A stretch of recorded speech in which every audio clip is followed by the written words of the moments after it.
నమస్తే. ఇది నిజం ప్రోగ్రామ్‌కి స్వాగతం.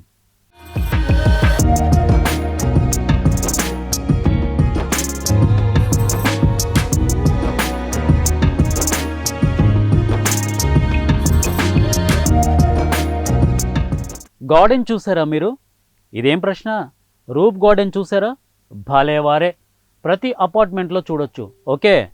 బిల్డింగ్ టెర్రస్ పై వేలాడే తోటలు చూసారా? వాటిని బృందావనం అని కూడా అంటారు. చూడలేదుగా? ఇది నిజంగా నిజం.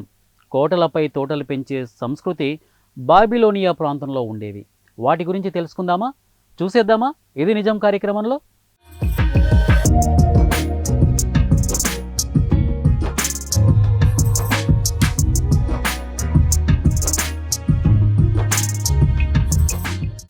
ఈ ప్రపంచంలో ప్రతి పుట్టుకకు ఒక కారణం ఉన్నట్టు ప్రతి దేశానికి ఒక చరిత్ర ఉంటుంది.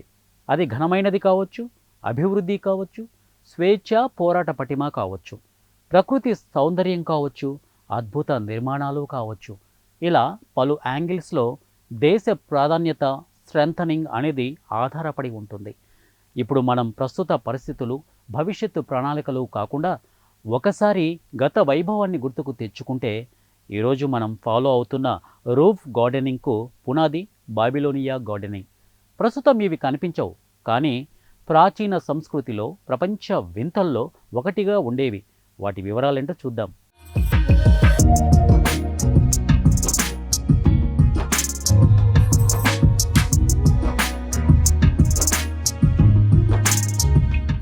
బాబిలోనియా అంటే వేలాడే తోటలు అన్న పేరుతో ప్రసిద్ధి పొందిన ఈ ప్రాంతం అతి ప్రాచీనమైనది. ఇది ఇరాక్ దేశంలో ఒక ప్రాంతం. 4000 సంవత్సరాల కిందట ప్రధానమైన పట్టణాలలో బాబిలోనియా ఒకటి. 10,000 హెక్టార్లతో ప్రపంచంలోనే అతిపెద్ద నగరంగా ప్రసిద్ధి చెందింది. యూఫ్రటీస్ నది ఈ ప్రాంతం గుండా ప్రవహించేది.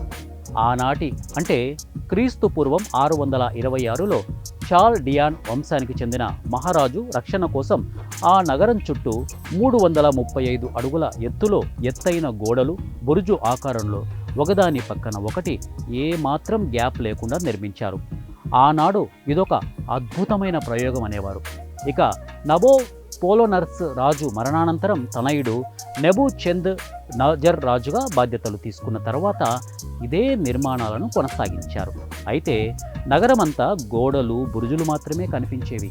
ఇది చూసిన మహారాణి ఒక పూల మొక్కను కూడా పెంచుకోలేని పరిస్థితిలో ఉన్నామని వేదన చెందుతుంటే రాజు ఆలోచించి ఆ నగరం గుండా ప్రయాణించే యూఫ్రటీస్ నదిపై వంతెన నిర్మాణాన్ని చేపట్టి ఆ చుట్టుపక్కల ప్రాంతాలకు నీటి కొరతను తీర్చాడు. అయితే ఈ సమయంలోనే రాకుమారి కోరికను తీర్చాలన్న ఆలోచనతో నగరంలోని ప్రతి ఎత్తైన బురుజులపై పూల కుండీలను, పెద్ద పెద్ద మాన్లు అయ్యే వృక్షాలను పెంచే కార్యక్రమాన్ని చేపట్టారు. వీటికి నీటిని సరఫరా చేసే వ్యవస్థను పరిశోధించి చివరకు హైడ్రాలిక్ ఇంజనీరింగ్ సిస్టమ్ను అనుసరించారు. అంటే ఈ సిస్టంలో యూఫ్రటీస్ నది నుండి సొరంగాల ద్వారా పైప్లైన్లను ఎత్తైన బురుజులకు అనుసంధానించడం. ఈ వ్యవస్థ వల్ల టెర్రస్ పైన వాటర్ ఫౌంటైన్స్, పెద్ద పెద్ద వృక్షాలు, చిన్న చిన్న జలపాతాలు లాంటివి ఉండడంతో ఈ నగరం మహా అద్భుతంగా అనిపించేది. పుష్కలమైన నీటి సౌకర్యంతో ఉద్యానవనాలు తయారు అయ్యాయి. ఇవి 328 అడుగులు లేక 100 మీటర్ల ఎత్తు వరకు ఎదిగాయి. వీటి కోసం టెర్రస్ పైనే ఒక బురుజు నుండి మరో బురుజుకు దారిని ఏర్పరుస్తూ మార్బుల్ రాయితో సోపానాలు నిర్మించారు. విశాలమైన ఈ సోపానాలు పలు దేశాల నుండి సేకరించిన పూల మొక్కలతో తయారైన ఆర్చీలతో నిండిపోయాయి. కింది నుండి చూస్తే వేలాడే చెట్లు, తోటలు కనిపిస్తాయి. అందుకే ఈ నగరాన్ని వేలాడే తోటలు అని పిలుస్తారు. ఈ తోటలకు రోజుకు 37,000 నీటిని సరఫరా అందించేవారని చెప్పారు.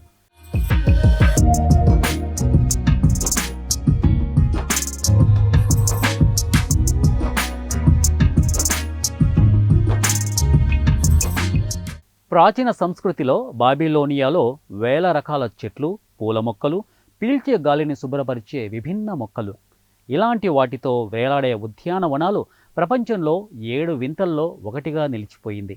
మన దేశంలో తాజ్మహల్ షాజహాన్ ప్రేమకు ప్రతీక. అలాగే బాబిలోనియాలో మహారాణికి చిహ్నం ఈ వేలాడే ఉద్యానవనాలు. ఈ కల్చర్ ఇప్పుడు కనిపించకపోయినా గత సంస్కృతిలో మాత్రం ఇవి అద్భుతమైనవిగా ప్రసిద్ధికెక్కాయి. ఏదేమైనా గత కాలాన్ని సంస్కృతిని ఎప్పుడు గుర్తుంచుకోవాలి. కారణం అవి ఎప్పుడూ మనకు మార్గదర్శనాలే. ఇప్పుడు మనం అనుసరిస్తున్న రూఫ్ గార్డెనింగ్కు ఇదే మార్గదర్శనం. ఇది నిజం.